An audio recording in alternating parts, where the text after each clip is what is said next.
Welcome dear students. स्वागत है आपका कोहे इंटरनेशनल स्कूल के ऑनलाइन प्लेटफॉर्म पर और मैं आपका टीचर प्राज्ञ शर्मा। आज के वीडियो में आप मेरे साथ स्टडी करेंगे the remaining part of the adventures of Toto. जैसे आपने प्रीवियस वीडियोस देखा तो प्रीवियस वीडियोस से आपको ये जानकारी मिल गई होगी कि अपन लगभग 2 या 3 वीडियो से स्टडी कर रहे हैं द एडवेंचर ऑफ टोटो नामक कहानी की, जो कि लिखी गई है रस्किन बॉन्ड के द्वारा। तो रस्किन बॉन्ड ने इस कहानी के अंतर्गत एक बहुत ही नटखट, चुलबुले किस्म के, शरारती किस्म के बंदर का वर्णन किया है। वो बतलाते हैं कि एक कैरेक्टर हैं दादाजी। वो दादाजी एक तांगे वाले से इस चुलबुली प्रजाति के, इस चुलबुली किस्म के जो बंदर है उसको 5 रुपए की राशि में खरीद लेते हैं और खरीदने के बाद वो उसको अपने व्यक्तिगत जो चिड़ियाघर होता है उस चिड़ियाघर में शामिल कर लेते हैं। सेकंड कैरेक्टर आया कहानी में दादी माँ। तो रस्किन बॉन्ड ने बताया कि दादाजी जब भी किसी नए पक्षी को या किसी नए जानवर को घर पर लेकर आते तो दादी माँ अक्सर एक बखेड़ा सा खड़ा कर देती, अर्थात दादाजी से कहीं ना कहीं वो बहस करने लग जाती। मे बी पॉसिबल कहती हो कि अब इस जानवर की देखभाल कौन करेगा, कौन इसको दाना पानी डालेगा, कौन इसकी टेक केयर करेगा, ये सब मेरे ही हिस्से के काम थोड़ी हैं। आप आए दिन किसी ना किसी को मुंह उठाकर घर लेकर आ जाते हो। तो दादी माँ कहीं ना कहीं इस प्रकार के कथन दादाजी से कहा करती थी। कब? जब दादाजी किसी भी नए पक्षी या जानवर को घर पर लेकर आते। तभी एक तीसरा कैरेक्टर आया, पोता, ग्रैंडसन, पर पोता, कि दादाजी का एक पोता होता है। तो दादाजी और वो पोता दोनों मिलकर के उस टोटो की उपस्थिति को घर में रहस्य बनाकर रखते हैं और ये निर्णय लेते हैं कि जब तक दादी उचित मूड में, एक सही स्वभाव में, ठीक मिजाज में नहीं आती है तब तक टोटो के बारे में दादी को जानकारी नहीं होने देंगे।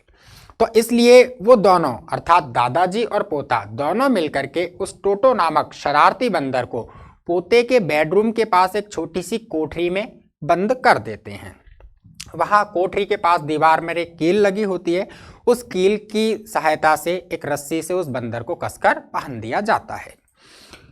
काफी समय बीत जाता है। तो काफी समय बीतने के बाद दादा और पोता ये देखने आते हैं कि जो बंदर है टोटो वो ठीक है या नहीं है, तो चलो उसको आज़ाद कर दिया जाए। इसलिए वह आज़ाद करने के लिए वहां आ जाते हैं।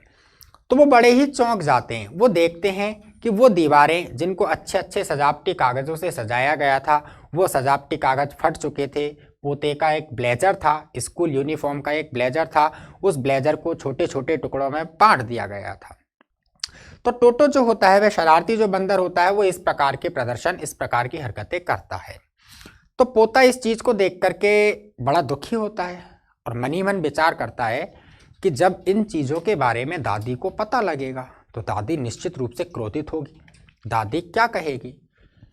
लेकिन वो इसी चीज़ को सोचते हुए दादाजी पर निगाह डालता है और जब उसकी निगाह दादाजी पर जाती है तो उसको बड़ा आश्चर्य होता है। वो अचंभे में आ जाता है। क्यों? क्योंकि दादाजी इन सारी चीज़ों को देख करके हंसते हुए, मुस्कुराते हुए नजर आते हैं और पोतों से कहते हैं कि बेटा, वो तो अपन थोड़ा जल्दी आ गए।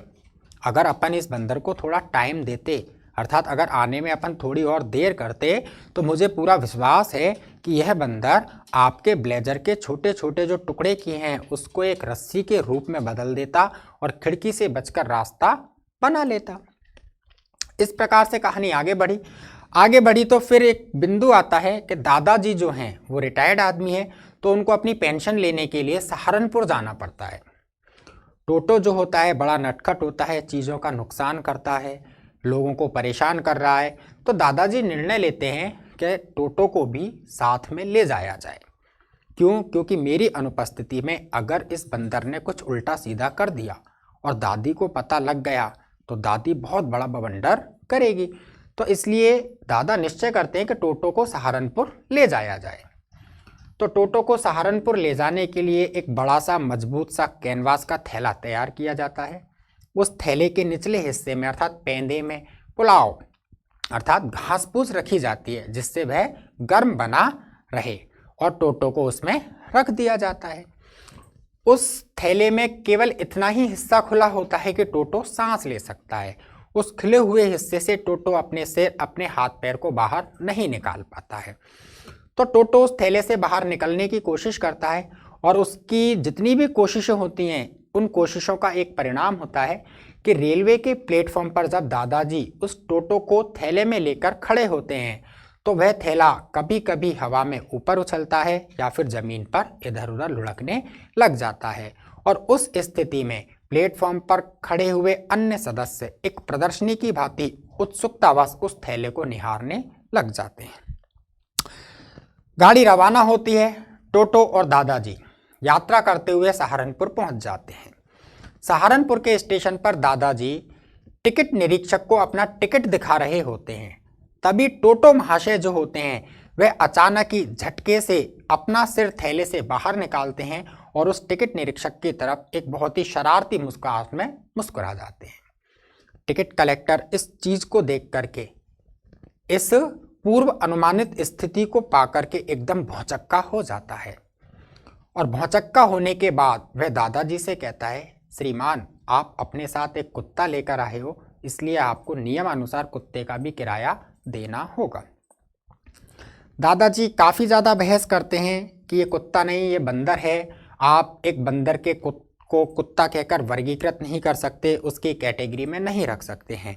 लेकिन ये सारी चीज़ें व्यर्थ हो जाती हैं, बेकार साबित होती हैं। क्यों? क्योंकि टिकट कलेक्टर तो उसको कुत्ता साबित करके उनसे किराया वसूल लेता है। तो दादाजी अपने आप को सही साबित करने के लिए, अपने आप को गर्व की अनुभूति प्रदान करने के लिए अपनी पॉकेट में हाथ देकर अपना एक पालतू कछुआ निकालते हैं और उस टिकट कलेक्टर से कहते हैं कि इसके लिए कितना किराया दूं? चूँकि आप तो प्रत्येक प्राणी का, प्रत्येक जानवर का किराया लेते हो, तो अब इस कछुए के लिए मैं कितना किराया दूं? तो टिकट कलेक्टर अपनी सूझबूझ का प्रयोग करता है और सूझबूझ का प्रयोग करके अपनी तर्जनी उंगली से उस कछुए को हल्का हल्का दबाकर देखता है और अंततः एक विजेता की मुस्कुराहट में दादाजी की ओर देखकर कहता है, श्रीमान इसका कोई किराया नहीं लगेगा। क्यों? क्योंकि कुत्तों का किराया लिया जाता है, ये कोई कुत्ता नहीं है। इस प्रकार से ये स्थिति यहाँ पर ही पूरी हो जाती है और यहाँ पर पूरी होने के बाद आगे की घटनाएं क्या घटती हैं, किस प्रकार से स्थितियाँ होती हैं, रस्किन बॉन्ड उस बंदर के बारे में क्या बतलाते हैं, इन चीज़ों को जानने के लिए आप लगातार वीडियो देखते रहिए। मैं आपको ले चलता हूँ इस कहानी के अगले सेक्शन पर। ठीक है, तो देखिए अगला जो सेक्शन है वो स्टार्ट होता है इस तरीके से कि if there is a part of brain, कि if there is a part of brain, कि यदि ब्रेन, दिमाग का, मस्तिष्क का कोई भाग स्पेशली, विशेष रूप से डिवोटेड टू मिसचीफ, मिसचीफ शैतानी, कि यदि मस्तिष्क का कोई भाग स्पेशली, विशेष रूप से डिवोटेड, समर्पित हो मिसचीफ शैतानी के लिए, तो यहां भाव को समझना। रस्किन बॉन्ड कहना चाहते हैं कि यदि दिमाग का कोई हिस्सा विशेष रूप से शैतानियों के लिए बनाया गया हो, अपना माइंड है, अपना दिमाग है, इसमें अलग अलग पार्ट हैं और अलग अलग पार्ट अलग अलग फंक्शंस करते हैं, तो वो कहना चाहते हैं कि यदि मस्तिष्क के किसी हिस्से को विशेष रूप से शैतानियों के लिए समर्पित किया गया हो, शैतानियों को करने के लिए इजाद किया गया हो, बनाया गया हो, दैट पार्ट, तो वह हिस्सा वाज लार्जली डेवलप्ड इन टोटो, टोटो में पूरी तरह से बहुत ज्यादा मात्रा में विकसित था। अर्थात टोटो जो था, इस चीज से अपन कह सकते हैं वास्तव में बहुत ही ज्यादा, जरूरत से ज्यादा शरारती था। क्यों? क्योंकि अगर दिमाग के किसी हिस्से को विशेष रूप से ईश्वर ने शैतानी के लिए तैयार किया है, तो वह शैतानी का जो हिस्सा है वह टोटो के दिमाग में वास्तविक रूप में, पूर्ण रूप में, बहुत ज्यादा मात्रा में, बहुत बड़ी स्थिति में विकसित था। He was always tearing things. He was always tearing things. वह हमेशा चीजें फाड़ता रहता था। टीयरिंग, फाड़ना, टुकड़े करना। वह हमेशा वस्तुओं को, चीजों को फाड़ देता था टू पीसेज, छोटे छोटे टुकड़ों में। Whenever one of my aunts, Whenever, जब कभी वन ऑफ माई आंट्स, मेरी कोई चाची, केम नियर हिम, उसके नजदीक आती, कि जब कभी मेरी कोई सी भी चाची उस टोटो नामक बंदर के समीप आती, ही मेड वेरी एफर्ट, तो ही मेड वेरी एफर्ट, वो हर एक कोशिश करता, वेरी एफर्ट, वह हर एक कोशिश करता, to get hold of her dress, उसकी पोशाक को पकड़ने की, and tear a hole in it, और उसमें छेद करने की। समझना कि वो ये कह रहा है कि जब पोता बता रहा है कि जब मेरी कोई भी एक चाची केम नियर हिम, उस टोटो नामक बंदर के नजदीक आती, तो ही मेड वेरी एफर्ट, वो अपनी हर एक कोशिश कर लेता, to get hold of her dress, उसकी पोशाक को पकड़ने की, उसकी पोशाक पर लटकने की, and tear a hole in it, और उसको फाड़कर उसमें एक छेद करने की, वो सारी की सारी कोशिशें कर लिया करता। वन डे, एक दिन, एट लंच टाइम, लंच के समय पर, कि एक दिन की बात बता रहे हैं कि एक दिन लंच का जब समय था, तो उस लंच के समय पर a large dish of pulao, pulao जो चावल होते हैं, large dish of pulao, pulao की एक बड़ी सी तस्तरी, stood in the centre of the dining table, dining table भोजन करने की जो टेबल थी, उस टेबल के मध्य में बीचों बीच में रखी हुई थी। कि एक दिन जब भोजन का समय हुआ, लंच का समय हुआ, तो उस दिन की घटना है कि पुलाव की एक बड़ी सी तस्तरी, पुलाव की एक बड़ी सी प्लेट जो थी, वह भोजन करने वाली जो टेबल है, उस टेबल के बीचों बीच में रखी हुई थी। वी एंटर द रूम, हम कमरे में आए, अर्थात भोजन का समय हुआ तो हम भोजन कमरे उस करने के लिए उस कमरे में अर्थात डाइनिंग रूम में आ गए। टू फाइंड, तो हमने पाया कि जैसे ही वी एंटर द रूम, हमने कमरे में प्रवेश किया, वी फाइंड, हमने पाया, Toto stuffing himself with rice, stuffing, stuffing का मतलब होता है ठूस ठूस करके भरना, ठूस ठूस करके भरना, जबरदस्ती खाना। तो हमने पाया Toto stuffing himself with rice, टोटो अपने मुंह में चावलों को ठूस ठूस कर भर रहा था, अर्थात टोटो जो था वो बहुत जल्दबाजी में, आताताई जैसी स्थिति जो होती है, उस स्थिति में चावलों को लबालब खाने की कोशिश कर रहा था। माय ग्रैंड मदर स्क्रीम्ड, मेरी दादी माँ चीखी, स्क्रीम चीखना या चिल्लाना, कि जब दादी माँ ने ऐसा देखा कि टोटो डाइनिंग टेबल पर बैठ करके पुलाव की तस्तरी से पुलावों को अपने मुंह में ठूसे जा रहा है, तो उस स्थिति को देख करके माय ग्रैंड मदर स्क्रीम्ड, मेरी दादी माँ चीखी, चिल्लाई। And Toto through a plate at her, और चीखने का क्या परिणाम हुआ, चीखने का परिणाम हुआ टोटो थ्रू अ प्लेट, टोटो ने एक प्लेट एट हर, उनकी ओर फेंक दी, अर्थात चीखते ही टोटो ने एक प्लेट उठा करके दादी के ऊपर फेंक मारी। One of my aunts rushed forward, मेरी एक दादी रस्ट फॉरवर्ड, आगे बढ़ी, अर्थात मे बी पॉसिबल कि मेरी एक चाची जो थी वह उस बंदर को पकड़ने के लिए या फिर दादी के ऊपर जो प्लेट फेंकी थी, तो दादी को पकड़ने के लिए, दादी को बचाने के लिए थोड़ा आगे बढ़ी। And receive a glass of water in the face, तो उनके चेहरे पर पानी फेंक दिया गया।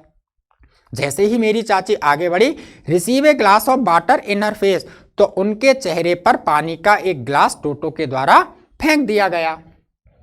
व्हेन ग्रैंडफादर अराइव, और जब आखिरकार दादाजी कमरे में आए, दादाजी ने डाइनिंग रूम में प्रवेश किया, तो मतलब जैसे ही दादाजी आए, Toto picked up the dish of pulao, Toto ने पुलाव की तस्तरी को उठाया, and made his exit through a window, और खिड़की के माध्यम से एग्जिट, बाहर चला गया। कि जैसे ही दादाजी आए, तो दादाजी को देख करके टोटो ने टेबल पे से उस पुलाव की डिश को, तस्तरी को उठाया और खिड़की के माध्यम से एग्जिट, बाहर निकल गया, भग गया। We found him in the branches of the jackfruit tree, और जब हमने बाहर जाकर देखा, कि जब हम देखने के लिए बाहर गए कि टोटो गया कहाँ है, तो जब हमने बाहर जाकर के देखा, वी फाउंड हिम, तो वह हमें मिला, इन the branches of the jackfruit tree, jackfruit कटहल का पेड़, कटहल के पेड़ की एक शाखा पर। कि जब हमने बाहर जाकर के देखा, तो टोटो जैकफ्रूट ट्री, कटहल के पेड़ की एक शाखा पर बैठा हुआ मिल गया। The dish still in his arms, तस्तरी अभी भी उसके हाथों में ही थी। He remained there all afternoon, और वह ऑल आफ्टरनून, लगभग पूरी दोपहर, ऑल आफ्टरनून, लगभग पूरी दोपहर, रिमेन्ड देयर, वहां पर ही बना रहा, अर्थात वह लगभग पूरी दोपहरी उस जैक फ्रूट की टहनी पर, उसकी शाखा पर बैठा रहा। Eating slowly through the rice, धीरे धीरे चावलों को खाने में लगा रहा। डिटरमाइंड, जैसे तो निश्चय कर चुका हो, ऑन फिनिशिंग एवरी ग्रेन, कि मैं हर एक दाने को खाऊंगा।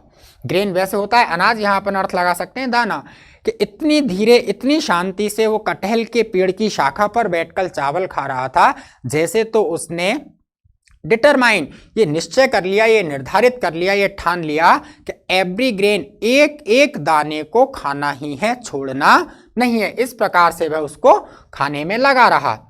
एंड देन, और उसके बाद, in order to spite grandmother, spite नाराज करना, क्रोधित करना या गुस्सा दिलाना, और उसके बाद in order to spite grandmother, दादी माँ को चिढ़ाने के लिए, दादी माँ को नाराज करने के लिए, दादी माँ को क्रोधित करने के लिए, who had screamed at him, जो उसके ऊपर चिल्लाई थी, क्योंकि जैसे ही दादी आई थी और दादी ने चावल ठूसते हुए देखा था तो दादी चीख पड़ी थी, चिल्ला पड़ी थी।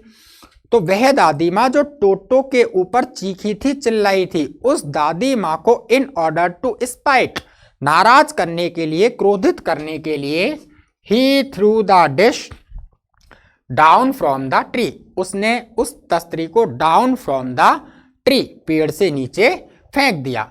एंड और चैटर्ड विद डिलाइट, चैटर्ड, चैटर्ड का मतलब चीखना, बंदर की आवाज चैटर्ड, एंड चैटर्ड विद डिलाइट, और प्रसन्नता में, बहुत ही ज्यादा खुशी में आकर के चीखने लग गया, चींची करने लग गया। When it Brock into 100 pieces, जैसे ही वह तस्तरी 100 पीसेस, सैकड़ों टुकड़ों में टूटी, कि बंदर ने ऊपर से तस्तरी फेंकी और जैसे ही तस्तरी नीचे गिर करके 100 पीसेस, सैकड़ों टुकड़ों में टूटी, इन डिलाइट, खुशी में आकर के, ही स्टार्टेड चैटरिंग, उसने चीखना, चिल्लाना, मिमियाना, जो भी आप समझ रहे हो वो करना प्रारंभ कर दिया। क्लियर है? इससे आगे चलते हैं, तो इसको मैं थोड़ा स्लाइड अप कर लेता हूं जिससे अपन को पढ़ने में आसानी रहे। आगे देखिए, obviously Toto was not the sort of pet, तो ऑब्वियसली, ऑब्वियस का मतलब होता है स्पष्ट रूप से, ऑब्वियसली स्पष्ट रूप में कहा जाए, सीधी बात कही जाए, तो स्पष्ट रूप में Toto was not the sort of pet, Toto उस प्रकार का पालतू जानवर नहीं था। शॉर्ट मतलब प्रकार या किस्म, टोटो उस प्रकार का या उस किस्म का पालतू जानवर नहीं था। We could keep for long, जिसे हम फॉर लॉन्ग, लंबे समय तक, आने वाले समय तक घर में रख सके। कि अगर स्पष्ट रूप में कहा जाए तो टोटो उस प्रकार से पालतू जानवर नहीं था जिसे हम ज्यादा समय तक हमारे घर में रख सकते थे। इवन ग्रैंडफादर रियलाइज्ड दैट, यहां तक कि ग्रैंडफादर, दादाजी ने रियलाइज दैट, इस बात को महसूस कर लिया था। दादाजी को भी ये वाली बात समझ में आ गई थी कि Toto was not sort of the pet we could keep for long, कि टोटो उस प्रकार से पालतू जानवर नहीं है जिसे लंबे समय तक घर में रखा जा सकता हो। We were not well to do, well to do, well to do का मतलब होता है संपन्न, क्या होता है? संपन्न, समृद्ध, prosperous. We were not well to do, हम संपन्न नहीं थे, अर्थात हम ज्यादा पैसे वाले नहीं थे, हम अमीर लोग नहीं थे। एंड और कुड नॉट अफोर्ड, अफोर्ड का मतलब सहना, वहन करना, झेलना। एंड कुड नॉट अफोर्ड, और हम सह नहीं सकते थे, हम वहन नहीं कर सकते थे, the frequent loss of dishes, तस्त्रियों के लगातार खर्चे को, फ्रीक्वेंट लगातार, एक के बाद एक, फ्रीक्वेंट लॉस ऑफ डिसीज, तस्त्रियों के लगातार होते हुए खर्चे को, क्लॉथ्स, कपड़ों के खर्चों को, कर्टेन्स, पर्दों के खर्चों को, एंड वॉलपेपर्स, और यहां तक कि दीवार के सजावटी कागज के खर्चों को। कि हम इतने पैसे वाले नहीं थे कि हम लगातार कपड़ों के, तस्त्रियों के, यहां तक कि पर्दों के और सजावटी जो कागज होते हैं उनके खर्चों को सहन कर सकें। सो इसलिए grandfather found the tonga driver, दादाजी ने टांगे वाले को प्राप्त किया। अब यहां प्राप्त करने का मतलब है ढूंढना। सो इसलिए grandfather found the tonga driver, दादाजी ने तांगे वाले को ढूंढा। एंड और sold Toto back to him, Toto उसे वापस कर दिया, टोटो उसे वापस भेज दिया ओनली 3 रुपीज, केवल 3 रुपए में। कि दादाजी ने वापस उस तांगे वाले को ढूंढा जिससे वो बंदर खरीद कर लाए थे, और उस तांगे वाले को 3 रुपए में वह बंदर पुनः वापस कर दिया। क्लियर है? इस प्रकार से ये कहानी अपनी कंप्लीट होती है। इससे आगे के वीडियो में अपन इस कहानी से रिलेटेड जितने भी क्वेश्चन एंड आंसर हैं उनका सॉल्यूशन करेंगे। तो आप लगातार वीडियोस देखते रहें और अच्छे से स्टडी करें। Stay healthy and stay safe.